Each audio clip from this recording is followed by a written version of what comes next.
আপনারা জানেন আমাল্লাম ইয়াহকুম বিমা আনজালাল্লাহু ফাউলাইকা হুমুল কাফিরুন ফাউলাইকা হুমুজ জালিমুন ফাউলাইকা হুমুল ফাসিকুন।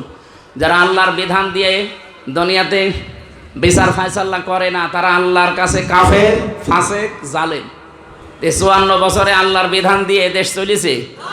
তা আপনি যতই মুসলমান দাবি করেন আল্লাহর দৃষ্টিতে মুসলিম হয়ে থাকতে পারবেন? হয় জালেম হবেন, নাই ফাসিক হবেন, নাই কাফের হবেন। তার মানে মক্কায় ইসলাম কায়েম ছিল না। যত বড় বুজুর্গই মক্কায় বাস করুক না কেন আল্লাহর দৃষ্টিতে তারা পরিপূর্ণ কামেল ইমানদার না। তা আমরাও 54 বছরে এখনো পর্যন্ত ইসলামের একটা বিধানও এখানে দেখতে পাইনি। আমরা সামনে যদি 500 বিধান আছে শরীয়তের সংসদে কায়েম করে ফেলতে পারি এ দেশটা একটা মিনি জান্নাত হয়ে যাবে। আর যারা এই যে বিভিন্ন অপকর্মে লিপ্ত আছে তারা বেশ ভালোভাবে জানে যে জামাত ইসলামী বাংলাদেশ যেটা করতে চায় এটা যদি সত্যি একবার ওরা কোরআন দিয়ে করতে পারে কিয়ামতের আমাদের অনুষ্ঠানগুলো এটা শুধু গতানুগতিক এটা অনুষ্ঠান না। আমরা যা করি সব ইবাদত মনে করে করি। এখানে এখন আমরা বাজার ঘাটে দোকানদারিতে মাঠে বহু কাজ করতে পারতাম। 1-1.5-2 ঘন্টা আমরা সময় যে ব্যয় করছি আপনি মনে করবেন আমি নামাজ পড়ার মতো সওয়াব পাচ্ছি। এই যে এটা যে বললাম আমি কি বানিয়ে বললাম না। বিশ্বনবী মুহাম্মদ রাসূলুল্লাহ সাল্লাল্লাহু আলাইহি ওয়াসাল্লাম জানিয়েছেন তলাবু কাসবিল হালালি ফারিদাতুম বাদাল ফারিদা। নির্ধারিত ফরজ আদায় করার পর হালাল রুজি উপায় করার জন্য শ্রম দেওয়া এবং কষ্ট করা ওইটা আরেকটা ইবাদত। বাস্তব কথা বলছি, বাংলাদেশে এখন যে পরিবেশ বলেন তো হালাল রুজি উপার্জন করার মতো পরিবেশ এখনো অনুকূলে আছে? সেইটাই তো আমরা তৈরি করতে চাই। এইটাই আমরা তৈরি করতে চাই বাংলাদেশে, বিশেষ করে আমার প্রাণ প্রিয় জেলায় কুষ্টিয়াতে। যেন আমি সকালবেলা নামাজ আদায় করে যেমন বের হয়েছি সন্ধ্যার আগে আমি যা কাজ করব আমার মনের ভেতরে যেন কোনো ভয় টেনশন কাজ না করে। এখন টেনশন আছে না বলেন? গত বর্ষা দিন একটা হিন্দু এসেছিল আগরওয়ালা, আমি প্রথম নামটা বললাম না, অনেক ধনী মানুষ। আমি মনে করলাম মনে হয় মুসলমান হওয়ার জন্য এসেছি, না। এসে আমার একটা ভিডিও দেখালো। কি ভাই? প্রথমে তো নাম শোনার পরে বুঝলাম যে ও অন্য ধর্মের। তো হুজুর আপনারা ঘোষণা দিয়েছেন যে এমপি যদি আপনাদের দল থেকে কেউ হতে পারে 5 বছরে তার নাকি 1 টাকাও বাড়বে না। তো এই ঘোষণা তো এ দেশের আরও কত রাজনৈতিক দল আছে, কেউ তো দেয় না। দেবে কি করে? দেবে কি করে? তারা তো অলরেডি ঘোষণা দিয়েই নেমেছে যে 50 কোটি টাকা খরচ করব, 5 বছর পরে আমাদের টাকা হবে 40 কোটি, নাকি না? তাদের টাকা আরো 50 কোটি বাড়বে। যা আমাদের আমির যিনি উনি অলরেডি এই 1 বছর 1 মাসে প্রমাণ করে দিয়েছে যে এই দলের ভেতরে আমরা যারা আছি দল কন্ট্রোল করতে যেমন পেরেছি, দেশ যদি আমাদের হাতে আসে আমরা দেশও কন্ট্রোল করতে পারবো ইনশাআল্লাহ। আপনার এর চাইতে কি নিয়ে আসা লাগবে বলেন? আমার বাস্তবতা। এবং আজকে একটা অফিসে গিয়েছিলাম খুব গুরুত্বপূর্ণ। উনি বলছিলেন আমি মাওলানা নিজামী রহমতুল্লাহ আলাইহি ওনার দায়িত্বে ছিলাম। এনারা যে এত সেন্সিটিভ দায়িত্ব পালন করতে গিয়ে ওনারা নামাজ পড়া যেমন ইবাদত মনে করত, মন্ত্রী যখন ছিল মন্ত্রণালয়ের যে ডিউটিগুলো এগুলো তারা ইবাদত মনে করে পালন করত। তার কাছে নিজের দল বা নিজের আত্মীয় স্বজন বলে কিচ্ছু ছিল না। যে আসতো তার যে হক ওইটা উনি পরিপূর্ণ করে দিতেন। এইরকম এমপি যদি 52 জন মন্ত্রী যদি আমরা বাংলাদেশে পেয়ে যেতাম এ দেশটা মালয়েশিয়ার মতো আমরা 21 বছর আগে দাঁড় করিয়ে ফেলতে পারতাম। যত রকমের কথা আমাদের বিরুদ্ধে আজ 54 বছর বলা হচ্ছে এবং সামনেও অনেকে বলার চেষ্টায় আছে। আপনারা পেছনের রেকর্ড একটু দেখতে পারেন না? রাজাকার, আলবদর বিভিন্ন নাম দিয়ে মানুষের মাঝে এতদিন পর্যন্ত যাই বলেছেন। আজকের দৃশ্য দেখেছেন কি হয়েছে? পাকিস্তানের পররাষ্ট্র মন্ত্রণালয়ের যিনি দায়িত্বে আছেন ইসহাক দার, এই লোকটার কাছে বাংলাদেশে আজ বিএনপিতে যারা আছে তারা দেখা করতে গেছে, জামাত ইসলামীতে যারা আছে তারা গেছে, এনসিপিতে যারা আছে তারা গেছে। সবাই দেখা করতে গিয়ে উনি অনেকগুলো কথা দিয়েছে যে আপনারা যে জন্যে আসলেন ওই সমস্ত ইস্যুগুলো তো অন্তত এর আগে 2 বার মীমাংসা হয়ে গেছে। 2022 সালে, 1974 সালে। তো এরপরে তো আর কিছু বলার থাকে না। এরপরেও কিছু মানুষ এই ভাঙ্গা ঢোল বাজান কোন কারণে? আমরা যদিও দূরে আছি কিন্তু আমরা তো মুসলিম ভাই ভাই। আমরা এই দেশকে, আমাদের দেশকে আরো এগিয়ে নিয়ে যেতে চাই, পেছনের দিকে আমরা আর তাকাতে চাই না। কথাটা ভালো না? এই জন্য আগামীতে যারা এ কথা আবার দাদাদের প্রেসক্রিপশন অনুযায়ী এ কথাগুলো বলতে চান, আপনারা থামবেন, নয়তো আপনারাও আসতে পারবেন না, আমরাও পারবো না। শেষে দেখা যাচ্ছে এই জানুয়ারির পরে আরেকটা অন্য সরকার গঠন করে দেবে ওই লাল চামড়ার মানুষেরা। সামনে এরকম কিছু হচ্ছে এই 2-3 দিন। সামনে যারা আশা করে আছেন যে আমরা অলরেডি সব পেয়েই গেছি, 270টা নাকি তাদের সব কমপ্লিট। তো 270টা আপনি আন্দাজে হিসাব করে কিভাবে বলেন? তো সেখানে আজ 3 দিনের যে বাস্তবতা টের পাচ্ছি, বা আমি যতটুকু আন্তর্জাতিক বিশ্ব নিয়ে একটু দেখি, আপনারাও পারবেন না, শেষে আমাদেরও যেতে দেবেন না। জানুয়ারি মাসে কিন্তু অন্যরকম একটা কিছু হয়ে যাবে। এই জন্য যে যে জায়গায় আছেন ওখান থেকে সব কিছু বন্ধ করে অন্তত একটা সুষ্ঠু নির্বাচন যেন সামনে হয়, এই ব্যবস্থা আমাদের করা দরকার। অনেকে ধোয়া তোলে, ধোয়া যে আমরা নাকি নির্বাচন চাই না। কে বলেছে আপনারা? আপনাদের এই দেশে যারা রাজনীতি করছে প্রায় 73টা দল, সে নিবন্ধিত অনিবন্ধিত মিলে, কোনো দল এভাবে রাজনীতি এই ভোটের জন্যে চেষ্টা চালাচ্ছে বলে আমি তো দেখি না, শুধু বাংলাদেশ জামাত ইসলামী বাদ দিয়ে। এরা অলরেডি মাঠে নেমে পড়েছে, নির্বাচনের যতগুলো কাজ সব হাতে নিয়ে। কালকে আমি সকাল 7টা থেকে সন্ধ্যা 6টা পর্যন্ত ছিলাম ঝিনাইদহে নির্বাচনী কাজ নিয়ে, প্রায় 140 জন। এই পুরা আমাদের এই 7টা জেলায় যতগুলো এমপি প্রার্থী জামাত ইসলামের, সবাই আমরা এক জায়গায়, আরও 6 জন করে এক এক উপজেলা থেকে আমরা নিয়ে গিয়েছিলাম। তা আমরা তো কাজ কারবার আরম্ভ করেছি, সুতরাং মিথ্যা কথা ছড়িয়ে জনগণের ভেতরে বিভ্রান্ত না করে নিজেরাও লেগে পড়ে। ডক্টর মোহাম্মদ ইউনূস এই দৃশ্যগুলো দেখলে ফেব্রুয়ারি 12 তারিখে ইনশাল্লাহ দিয়ে দেবে নির্বাচন। কিন্তু পিয়ার পদ্ধতি যারা চাচ্ছে, আপনারা এটা বাস্তবে আসলে কত নিরপেক্ষভাবে মানুষ ক্ষমতা ভোগ করতে পারবে। মানুষ এটা বাস্তবে 51টা দেশ পৃথিবীতে, 91টা দেশ অলরেডি দেখিয়ে দিয়েছে, এখন সেখানে চলছে। তা হাসিনার মতো ফ্যাসিস্ট হয়ে জীবনে কেউ যেন উঠতে না পারে, সেজন্য পিয়ার পদ্ধতি দরকার। এখন যাদের ওপরে আমরা আহ্বান জানিয়েছি তাদের বিবেচনায় আছে, তারা যদি মেনে নেয় ভালো, না হলে এদেশের মনে হয় জনগণ অন্য কোনো নির্বাচন মানবে না, এইটাই আমাদের বিশ্বাস। আর আমরা এ রাস্তায় আসার পরে অনেকের এখন গাত্রদাহ হচ্ছে, এ রাস্তায় আসার দরকার কি? আপনারা অবিখা ওয়াজ করে খাবেন, ওয়াজ করে খাবো, এ রাস্তায় আসার নির্দেশ আমাদের আল্লাহর। কথা বন্ধ করে ও ওমের তলি আদিলা বাইনাকুম, সূরা শুরার আয়াত, এটা মাঝখানে আছে।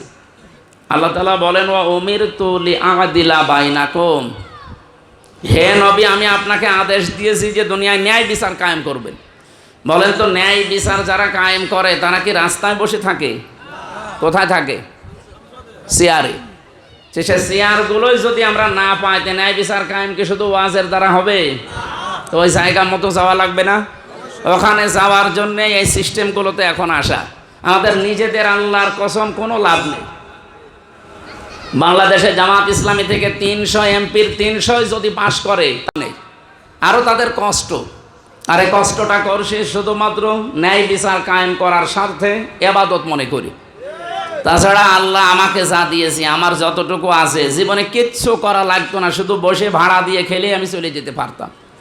এই রক্ত পিচ্ছিল এবং এই ঝঞ্ঝা বিক্ষুব্ধ, এই যে গালি গালাজের একটা রাস্তা কেন আসা লাগে? কারণ এটা আমি জানি যে ন্যায় বিচার কায়েম করার জন্য এরকম একটা চেয়ার দরকার। আর আপনারা জানেন আমাল্লাম ইয়াহকুম বিমা আনজালাল্লাহু ফাউলাইকা হুমুল কাফিরুন ফাউলাইকা হুমুজ জালিমুন ফাউলাইকা হুমুল ফাসিকুন। যারা আল্লাহর বিধান দিয়ে দুনিয়াতে বিচার ফায়সালা করে না, তারা আল্লাহর কাছে কাফের, ফাসিক, জালেম। 54 বছরে আল্লাহর বিধান দিয়ে দেশ চলেছে। তা আপনি যতই মুসলমান দাবি করেন, আল্লাহর দৃষ্টিতে মুসলিম হয়ে থাকতে পারবেন? হয় জালেম হবেন, নাই ফাসিক হবেন, নাই কাফের হবেন।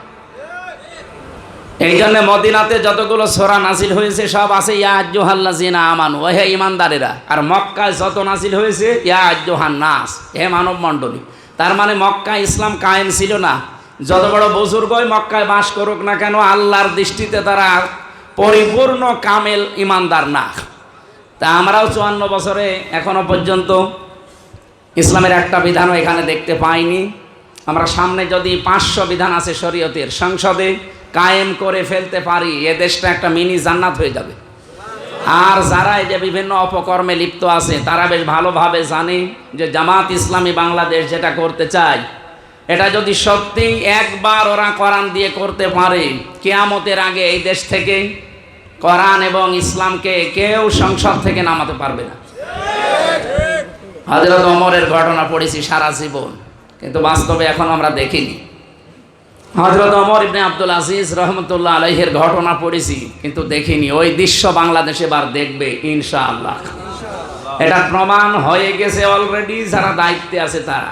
উনি বলছিলেন না যে 123 জন গ্রুপিং করে মারা গেছে, 23 জন, 150 জন। একজন বলেছে 123, একজন বলেছে 150। একটা পত্রিকার রিপোর্ট, একটা সরকারি রিপোর্ট, দুইটাই সঠিক আছে। আর বলেন দুইটাই সঠিক আছে মানে? হ্যাঁ, দুইটাই সঠিক আছে। আমি আপনাকে বললাম 8 কত হলে হয়, আপনি বললেন 5 আর 3 8 হয়।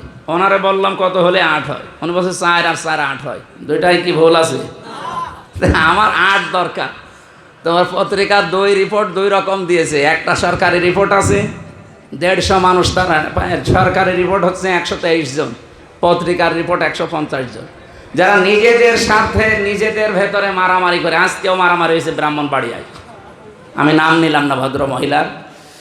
যেভাবে চলছে, ওরা নিজেরা মারামারি করে যদি 150 জন 1 বছর 1 মাসে মরে যায়, আপনি 5 বছরের জন্য দিলে ওরা নিজেরাই মারামারি করে সব মরে গেল। এজন্য আপনাদেরকে আমরা বাঁচাতে চাই। আর আমরা 1 বছর 1 মাসে যে একটাও মারামারি আমাদের ভেতরে নিজেদের হয়নি, তার প্রমাণ আপনি কুষ্টিয়া জেলায় দেখান। তো এর চাইতে কি দেখানো লাগবে বলেন আপনাদের? আমরা তো ডাকছি আল্লাহর বিধানের দিকে। ফাইনা তাসাহাবুন, কোথায় যাচ্ছেন আপনি? আনাকিমুদ্দিন ওয়ালা তাতাফাররাকু ফি, দিন কায়েম করেন, এ বিষয়ে কোনো মতপার্থক্য, কোনো মতবিরোধ, ফতোয়াবাজি সব বাদ দেন। আগে দিনটা কায়েম হোক। যে যেখানে আছেন সব কিছুর আগে আমাদের এই জমিনে এখন দিন কায়েম করা দরকার। নয়তো কবরে গেলেও যদি বলেন আমার রব আল্লাহ ছিল, ফেরেশতা কিন্তু বাড়ি দেবে।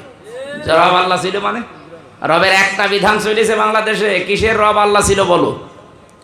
আপনি সব ধরা খেয়ে যাবো। আমরা বাঁচতে চাই কিনা বলেন তো? আল্লাহ তাআলা দিন কায়েমের কথা বলার পরে শেষ করে দেননি। সূরা শুরার 13 আয়াত দেখবেন, কোরআনে কারিমে আল্লাহ রাব্বুল আলামিন জানিয়েছেন, মা কাবুরু আলাল মুশরিকিনা মা তাদউহুম ইলাইহি আল্লাহু ইয়াজতাবি ইলাইহি মান ইয়াশা ওয়া ইয়াহদি ইলাইহি মান ইউনিব।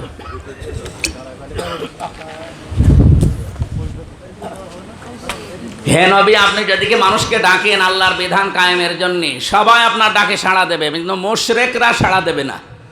এলাকায় কি মুশরিক আছে? তারা নয় সাড়া না দিল মন থেকে, আমরা কি মুশরিক? এরপরও যদি আপনি ইসলাম কায়েমের পেছনে না থাকেন, আপনি যদি এর পেছনে একটু নাড়াচাড়া না দেন, আমার মনে হয় আপনিও আল্লাহর দৃষ্টিতে মুশরিক। আর সবাইকে যে আল্লাহ নিয়ে আসবে তাও না। আল্লাহু ইয়াজতাবি ইলাইহি মান ইয়াশা ওয়া ইয়াহদি ইলাইহি মান ইউনিব।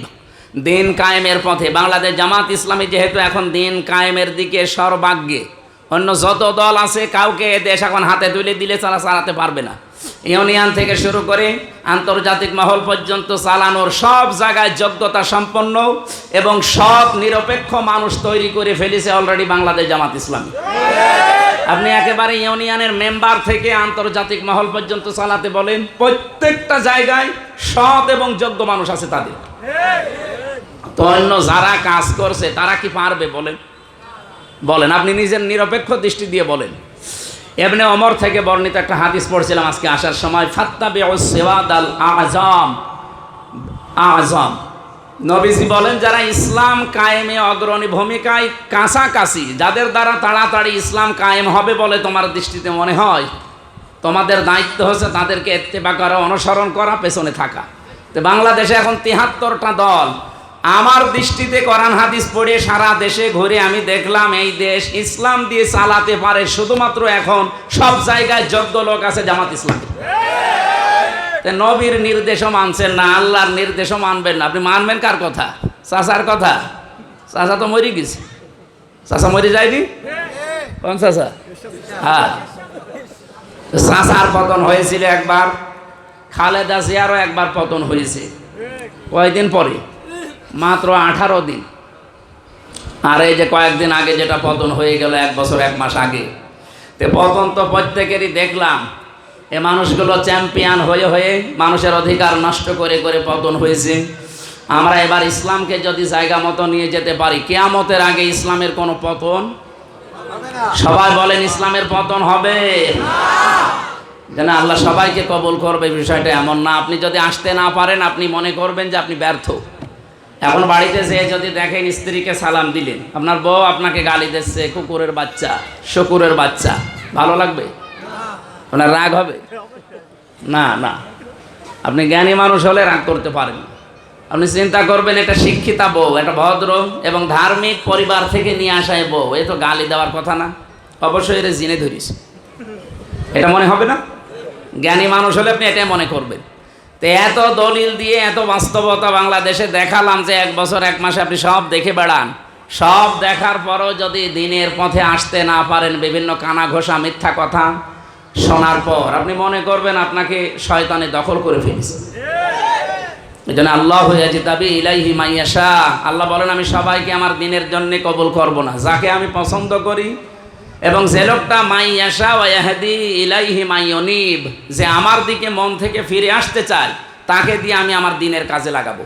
এবার আপনি দেখবেন আপনি আসলে আল্লাহর কাজে, দিনের কাজে লাগেন কিনা। যে যেখানে আছেন ওই জায়গা থেকে আমাদের সর্বাত্মক চেষ্টা থাকবে বাংলাদেশে এবার জন্ম চোখে যেন আমরা দিন কায়েম হয়েছে এটা দেখতে পাই। আমি কোনোদিন আপনাদের কাছে ভোট চাইনি, এর আগে আর চাবও কোনোদিন না।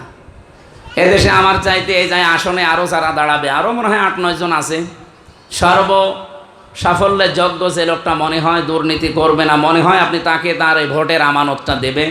আল্লাহ রাব্বুল আলামিন যার দ্বারা দিন কায়েম করবে উনি তো জানেন। আমরা যেন দিন কায়েমের পেছনে থাকতে পারি। আজকের এই সুন্দর আয়োজনে যারা এই বৃষ্টিমুখর দিনেও আসলেন, কষ্ট করলেন এবং এখানে যারা শ্রম দিয়েছেন এই অনুষ্ঠানটা সাজাতে, আল্লাহ সবার শ্রম যেন কবুল করেন, বলেন আমিন। আমি তো ছোট মানুষ, এখানে মনে হয় যারা নেতৃত্বে আসবে এখনো তো ঘোষণা হয়নি, সবার ভেতরে সর্বকনিষ্ঠই মনে হয় আমি হব।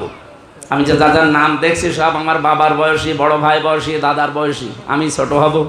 বহু দুটি ছোট ভাই এলাকার সন্তান হিসাবে মা আমার জনার দৃষ্টিতে দেখবেন। আগামীতে আমরা চাচ্ছি জামাত ইসলামের মাধ্যমে কোরআনে কারিমকে সংসদ পর্যন্ত পৌঁছিয়ে দিতে এবং আশপাশের প্রতিবেশী সহ বিশ্বের বহু দেশ অলরেডি এখন তারাও মনস্তান্ত্রিকভাবে এগিয়ে আসতেছে যে না যাক, এই দুর্নীতিমুক্ত দলটা অন্তত একবার শাসন করুক।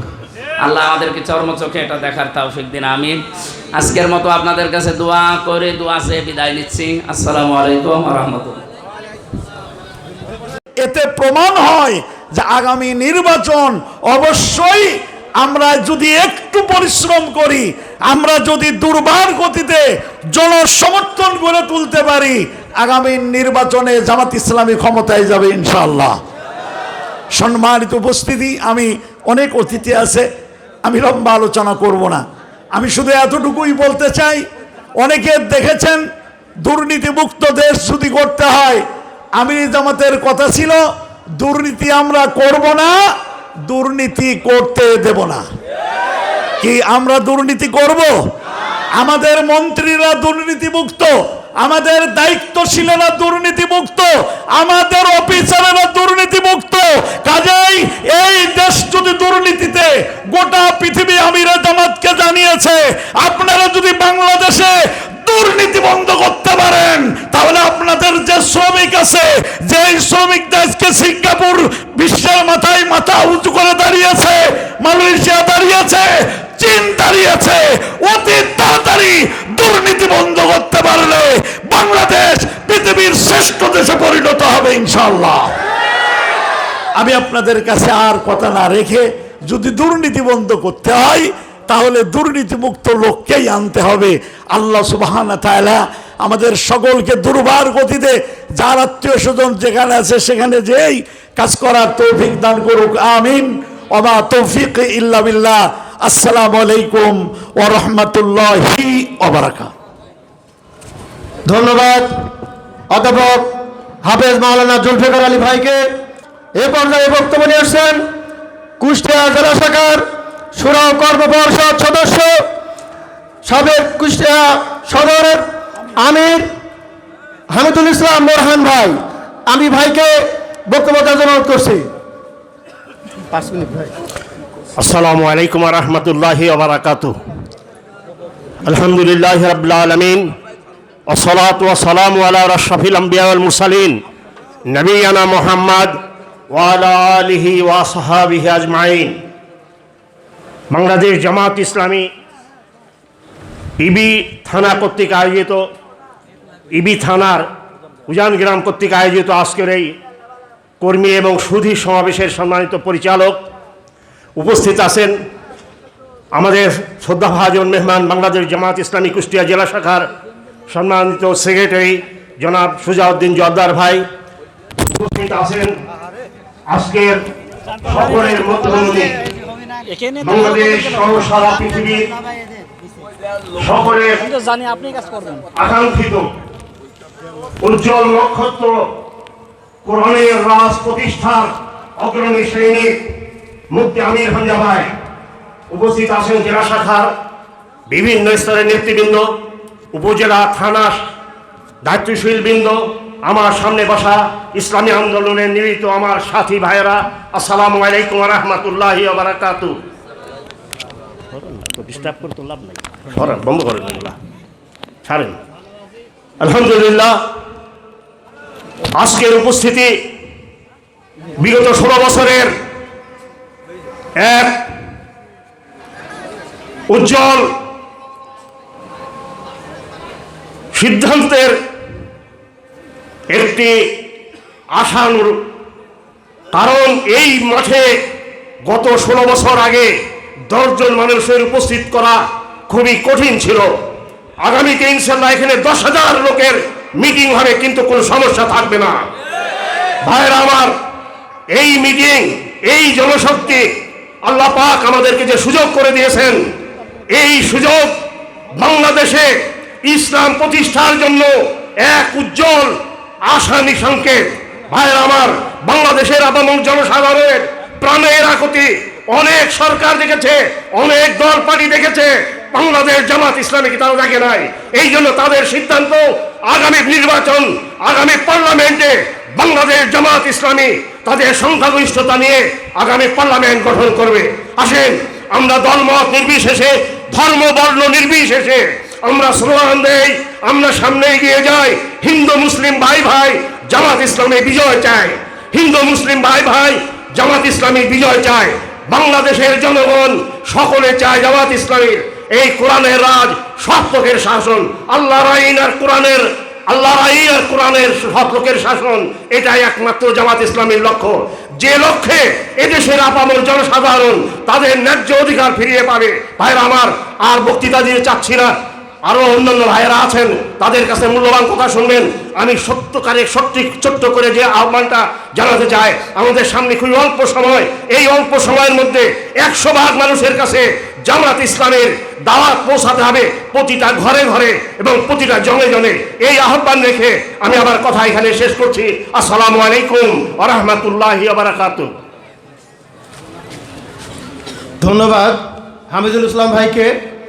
এই পর্যায়ে বিশেষ অতিথির বক্তব্য নিয়ে আসছেন কুষ্টিয়া জেলা শাখার সংগ্রামী সহকারী সেক্রেটারি, কুষ্টিয়া সদর আসনের ভাইস চেয়ারম্যান পদপ্রার্থী মোহাম্মদ খায়রুল ইসলাম রবিন ভাই। মোহাম্মদ খায়রুল ইসলাম রবিন ভাই।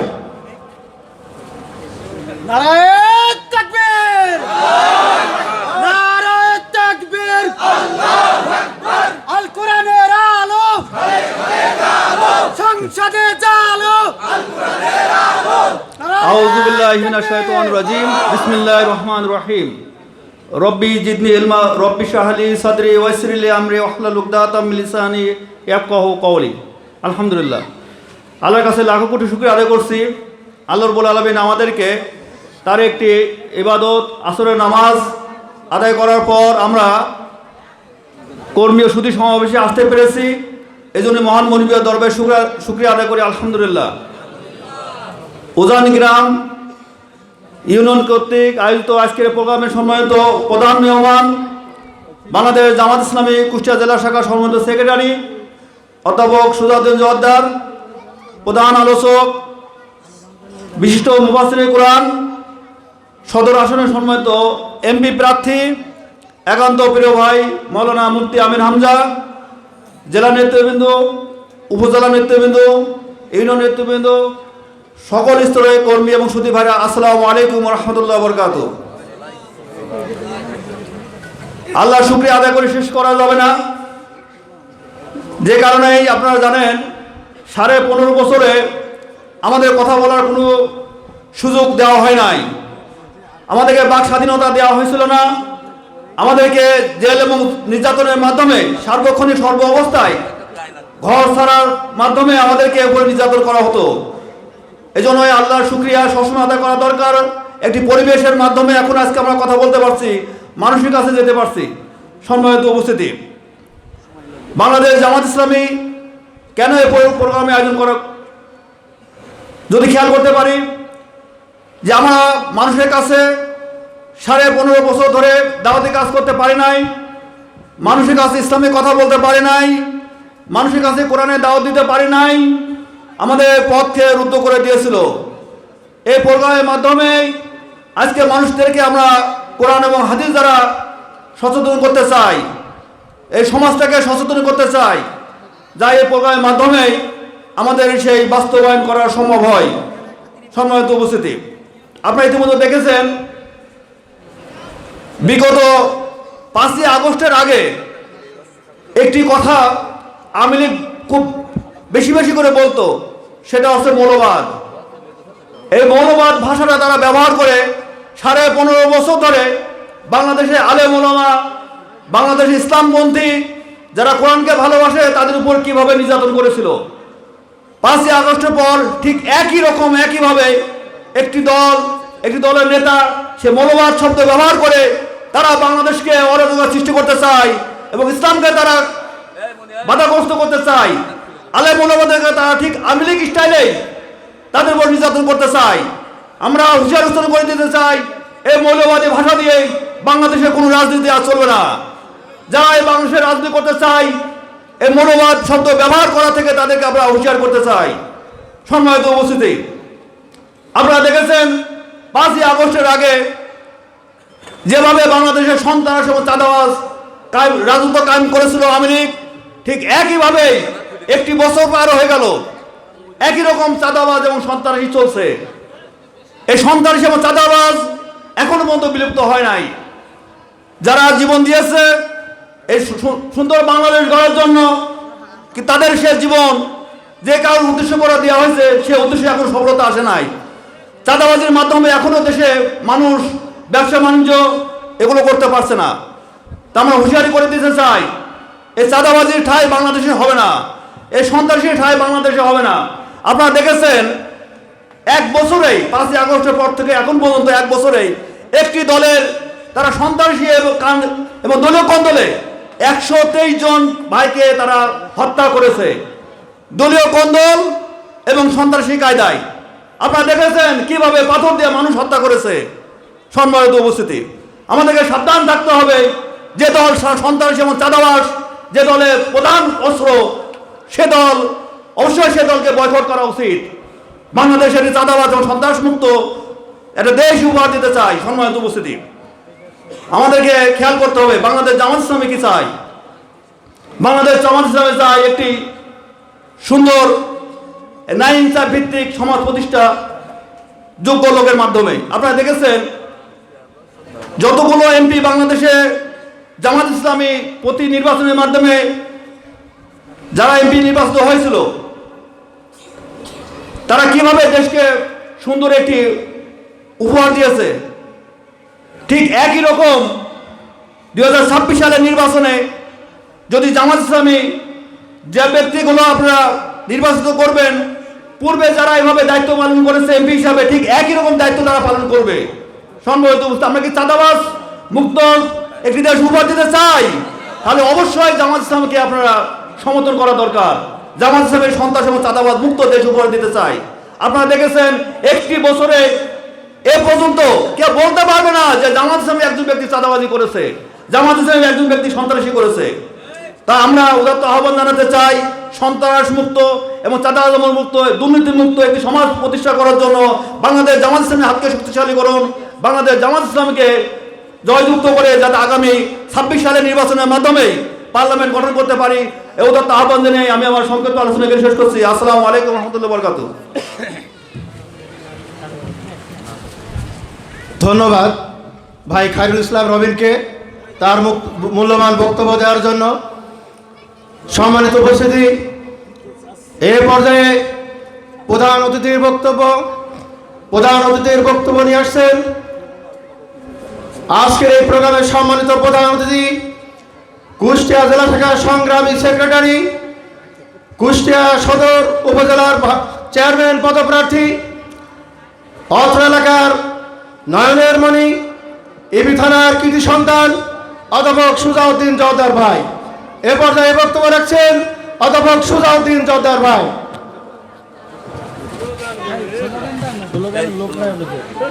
আসসালামু আলাইকুম ওয়া রাহমাতুল্লাহি ওয়া বারাকাতুহু। আপনারা ভালো আছেন? আলহামদুলিল্লাহ। আলহামদুলিল্লাহ রাব্বিল আলামিন, ওয়াসসালাতু ওয়াসসালামু আলা রাসূলিহিল কারীম ওয়া আলা আলিহি ওয়া আসহাবিহি আজমাইন। বাংলাদেশ জামায়াত ইসলামী উজান গ্রাম ইউনিয়ন কর্তৃক আয়োজিত আজকের এই ঐতিহাসিক কর্মী এবং সুধী সমাবেশে উপস্থিত সম্মানিত প্রধান আলোচক, আন্তর্জাতিক খ্যাতিসম্পন্ন মুফাসসিরে কোরআন, এদেশের কোটি কোটি তৌহিদি জনতার নয়নের মণি, বাংলাদেশ জামাত ইসলামী কর্তৃক কুষ্টিয়া সদর 3 আসনের সম্মানিত সংসদ সদস্য প্রার্থী, আজকের এই সমাবেশের সম্মানিত প্রধান আলোচক জনাব মাওলানা মুফতি রামি হামজা,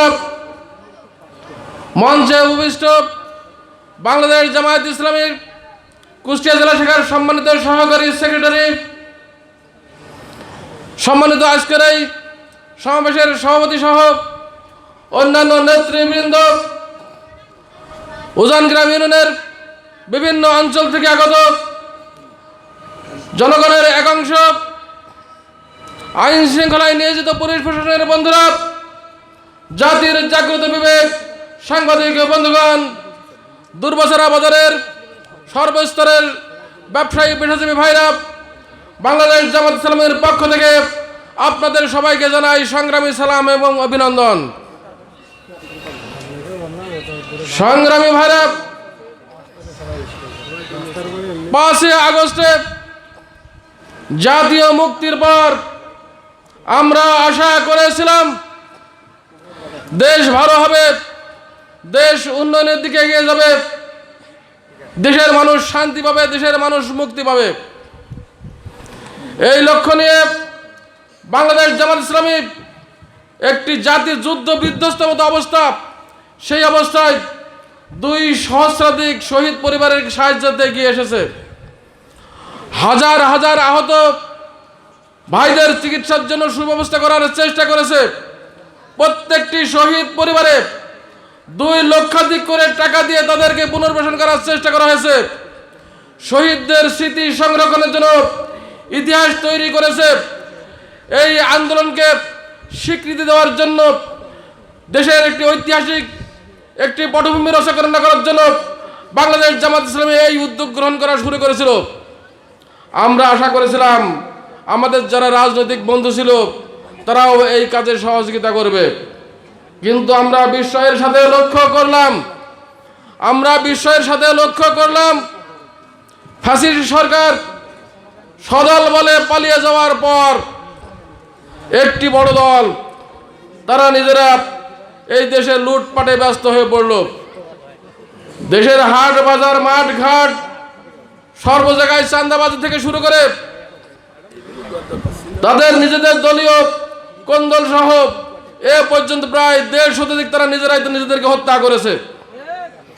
যেখানে দেশ গড়ার কথা ছিল সেখানে তারা নিজেরা আখের গুজানোর জন্য ব্যস্ত হয়ে পড়েছে।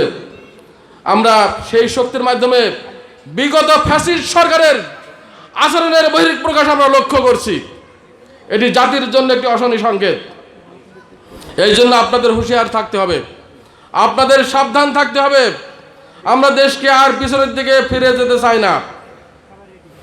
একদিকে তারা এই আচরণ শুরু করেছে, অপরদিকে সেই ফ্যাসিস্ট সরকারের লোকজন যারা এখনো প্রশাসনের বিভিন্ন জায়গায় রন্ধে রন্ধে লুকিয়ে আছে, তারা দেশ নিয়ে গভীর ষড়যন্ত্রে লিপ্ত আছে।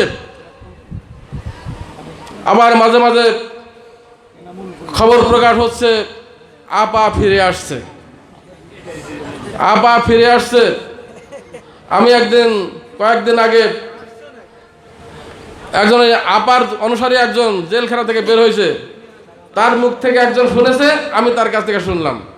তারা নাকি প্রত্যেক দিন মিটিং করে, যারা জেলখানার ভিতরে আছে প্রত্যেক দিন মিটিং করে কিভাবে আপা ফিরে আসবে, আবার কিভাবে আমরা তাদের উপরে ঝাঁপিয়ে পড়ব, এই পরিকল্পনা জেলখানায় বসে বসে নাই, আশায় আছে। তাদের এই কর্মকাণ্ড দেখলে ছোট্ট একটি গল্পের কথা মনে পড়ে যায়। গল্পটা বলবো। রাজার বাড়িতে এক গাধা ছিল। গাধাটা একদিন রাজার বাড়ির আঙিনায় দাঁড়িয়ে আছে। গাধাটা খুব ক্ষুধার্ত ছিল। পাশ দিয়ে শিয়াল যাচ্ছে, বলছে, মামা, গাধা মামা, তোমার এই অবস্থা কেন? তোমাকে দুর্বল লাগছে কেন? বলছে যে, মামা, আমাকে রাজামশাই খুব পরিশ্রম করায়, কিন্তু ঠিক মতো খেতে দেয় না। শিয়াল বলছে, মামা, তুমি তো সারা অবস্থায় আছো, তুমি পালিয়ে যাও। গাধা বলছে, না, আশায় আছে, আমি আশায় আছি। কি আশায় আছো? বলছে, রাজার বাড়িতে একটা মেয়ে আছে, মেয়েটা ঠিক মতো পড়াশোনা করে না। রাজার মেয়ে আছে, ঠিক মতো পড়াশোনা করে না। রাজা মাঝে মাঝে ওই মেয়েকে বকে, তুই যদি ভালো করে পড়াশোনা না করিস তাহলে তোর গাধার সাথে বিয়ে দেবো, এই জন্য আমি আশায় আছি। ওই গাধার মতো আশায় আছে আমাদের দেশের এখনো ফ্যাসিস্ট সরকারের কিছু লোকজন, ঠিক কিনা? সেই আশা কি বাস্তবায়ন হবে? হবে না। সংগ্রামী ভাইরা, আমরা সেই আশা বাস্তবায়ন হতে দিব না ইনশাআল্লাহ। সংগ্রামী জনতা, আপনাদেরকে বলতে চাই, সামনে নির্বাচন। আমি আগেই বলেছি, দেশকে পিছনের দিকে ফিরে যেতে চাই না, সামনের দিকে দেশকে এগিয়ে নিয়ে যেতে চাই। আমরা বাংলাদেশ জামাত ইসলামী কুষ্টিয়া সদর আসনের লোকজন অত্যন্ত সৌভাগ্যবান, অত্যন্ত সৌভাগ্যবান। এই জন্য বলছি, আমরা কুষ্টিয়া সদর 3 আসনে এমন একজন ব্যক্তিত্বকে আপনাদের এমপি প্রার্থী হিসাবে মনোনয়ন দিয়েছি। শুধু দেশ নয়, বিদেশেও যার পরিস্থিতি আছে, সুখ্যাতি আছে, তিনি একজন আন্তর্জাতিক খ্যাতি সম্পন্ন মুফাসসিরে কোরআন, কোরআনের দায়ী, কোরআনের প্রচারক। যদি মুসলমান হয়ে থাকি আমরা, ঈমান যদি আমাদের থেকে থাকে, তাহলে খেয়াল করবেন, তার পক্ষে মত না দিয়ে যদি অন্য কাউকে মত দিই তাহলে কি হবে? খেয়াল রাখবেন, খেয়াল রাখবেন। বাংলাদেশ জামাত ইসলামী কোরআনের আইন প্রতিষ্ঠা করতে চায়। বাংলাদেশ জামাত ইসলামী আল্লাহর রাসূল যেভাবে একটি সফল ইসলামী রাষ্ট্র কায়েম করেছিলেন, ন্যায় বিচার প্রতিষ্ঠা করেছিলেন, খুলাফায়ে রাশিদিনেরা যেভাবে 30 বছর ধরে খেলাফতের নবুয়তের দায়িত্ব পালন করেছিলেন, বাংলাদেশ জামাত ইসলামী সেই কোরআনের আলোকে একটি সমাজ গড়তে চায়। কোরআনের সমাজ গঠন করলে আপনাদের সমস্যা আছে? আমি আজকে একটি ক্লাস নিচ্ছিলাম, আমার কলেজে আমি ক্লাস নিচ্ছিলাম। আমার আজকের আলোচনার বিষয় ছিল মদিনা সনদ। মদিনা সনদ, সেখানে আমার স্টুডেন্টদের বললাম, মদিনা সনদের অন্যতম বিষয় ছিল যে এই সনদের স্বাক্ষরকারী সকল গোত্র সবার মৌলিক অধিকার নিশ্চিত করবে, মৌলিক অধিকার ফিরে পাবে, এবং সবাই স্ব ধর্মের পূর্ণ স্বাধীনতা তারা ফিরে পাবে। যারা মুসলিম ভাইরা আছেন তাদেরকে বলতে চাই, বিগত ফ্যাসিস্ট সরকার আপনাদের ব্যবহার করেছে, আপনাদের ব্যবহার করে আপনাদের ভোট লুটে নিয়ে আপনাদের এই সম্পদ দখল করেছে, আপনাদের ব্যবসা বাণিজ্য দখল করেছে, আপনাদের বাড়িঘর থেকে উচ্ছেদ করেছে। এরকম বাংলাদেশ স্বাধীনতার পর থেকে অনেক নজির আছে। বাংলাদেশ জামাত ইসলামের একজন কর্মীও কোনো অমুসলিম ভাইয়ের কোনো সম্পত্তি দখল করে নাই। সুতরাং যারা মুসলিম ভাইরা আছেন, অনেক অমুসলিম নেতৃবৃন্দের সাথে আমার কথা হয়েছে, তারা বলেন যে আসলে বিগত দিনে আমরা ভুল বুঝেছি, জামাত ইসলামী সম্পর্কে আমরা ভুল বুঝেছি, আমরা সেই ভুলের মধ্যে আর থাকতে চাই না। আমরা চাঁদাবাজ মুক্ত দেশ চাই, আর চাঁদাবাজ মুক্ত দেশ যদি করতে হয় তাহলে বাংলাদেশ জামাত ইসলামী পারবে ইনশাআল্লাহ। সম্মানিত হাজিরিন, সম্মানিত উপস্থিতি, এই জন্য যে কথা বলছিলাম, আমরা একজন আন্তর্জাতিক খ্যাতিসম্পন্ন মুফাসসিরে কোরআনকে পেয়েছি, এই সুযোগ আমরা নষ্ট হতে দিব না ইনশাআল্লাহ। আগামী দিনে বাংলাদেশ জামাত ইসলামী যে নির্বাচন হতে যাচ্ছে, সেই নির্বাচন হচ্ছে একটি চ্যালেঞ্জিং নির্বাচন। একটি চ্যালেঞ্জিং নির্বাচন। ইতিমধ্যে দেশে বিদেশে ষড়যন্ত্র শুরু হয়েছে, দেশে বিদেশে ষড়যন্ত্র শুরু হয়েছে। জামাত ইসলামী যাতে ক্ষমতায় না আসতে পারে, ভোটের মেকানিজম শুরু হয়েছে। কোথায় কোথায় ভোটের ব্যালট বাক্স পুরনো কায়দায় ব্যালট কেটে পুড়ে রেখে নির্বাচন করা যায়, সেই মেকানিজম শুরু করেছে। আমরা তাদের সেই ষড়যন্ত্র ধরতে পেরেছি। আমরা হুঁশিয়ার করে দিতে চাই, এই ধরনের যদি ষড়যন্ত্র করা হয় তাহলে দেশের লক্ষ লক্ষ জনতা রাজপথে নেমে 5ই আগস্ট যেভাবে স্বৈরাচারী সরকার বিদায় নিয়েছে, নতুন এই ফ্যাসিস্টদের আচরণকেও আমরা সেইভাবে রাজপথ থেকে ঝেঁটিয়ে বিদায় দেব ইনশাআল্লাহ।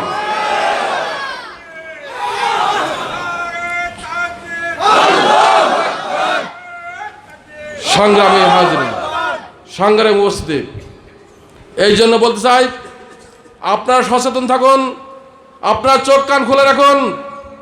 আগামী দিনে যে নির্বাচন আসছে, এই নির্বাচন হচ্ছে ঈমান রক্ষার নির্বাচন। এই নির্বাচন একটি শোষণমুক্ত বৈষম্যহীন সমাজ প্রতিষ্ঠান নির্বাচন। সেই নির্বাচনে আমাদেরকে বিজয় অর্জন করতে হবে। আমি আরেকটি কথা বলেই আমার বক্তব্য শেষ করতে চাই। এই দৌড়বাসারের মাটি সন্ত্রাসের জনপদ ছিল, ঠিক কিনা?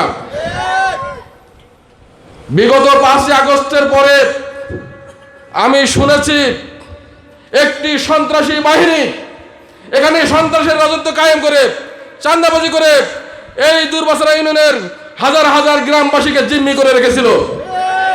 তারা নিজেরাই সন্ত্রাস করেছে, চাঁদাবাজি করেছে, লুটপাট করেছে, আবার সাধারণ জনগণের উপরে 18টি মামলা পর্যন্ত দিয়েছে। আমরা বাংলাদেশ জামাত ইসলামী এলাকাবাসীর সহযোগিতা নিয়ে সেই চাঁদাবাজকে রুখে দিয়েছি, ঠিক কিনা? সেই চাঁদাবাজের জায়গা, সেই চাঁদাবাজদের জায়গা আজ কোথায় কোথায়? অনেকেই বলে যে আবার ফিরে আসবে নাকি। আমি বলতে চাই, আপনারা আস্থার সাথে বিশ্বাস করতে পারেন, ওই সন্ত্রাসী আর সন্ত্রাসের অবস্থান নিয়ে ফিরে আসতে পারবে না ইনশাআল্লাহ। 20 দাঁত ভেঙে দেওয়া হয়েছে। তার চেলাবেলা যারা আছেন তাদেরকে হুঁশিয়ার উচ্চারণ করে দিতে চাই, সন্ত্রাসের পথ ছাড়ুন, সন্ত্রাসের পথ ছাড়ুন, অস্ত্র ছাড়ুন, স্বাভাবিক জীবনযাপন করুন, জনগণের সাথে মিলেমিশে আপনারা জনগণের সহযোগিতা করুন, জনগণের প্রতি শান্তি স্থাপন কায়েম করুন। তাই আসুন আমরা আগামী দিনে এই দূরদূরান্তরা সহ কুষ্টিয়া সদর 3 আসনের সকল মানুষের মাঝে আমরা শান্তি স্থাপনের লক্ষ্যে মুফতি আমির হামজা ভাইকে আমরা সর্বাত্মকভাবে বিজয় অর্জন করার মাধ্যমে শান্তি প্রতিষ্ঠা করব, এই আশাবাদ ব্যক্ত করে আমি আমার কথা শেষ করছি। আসসালামু আলাইকুম ওয়া রাহমাতুল্লাহি ওয়া বারাকাতুহু।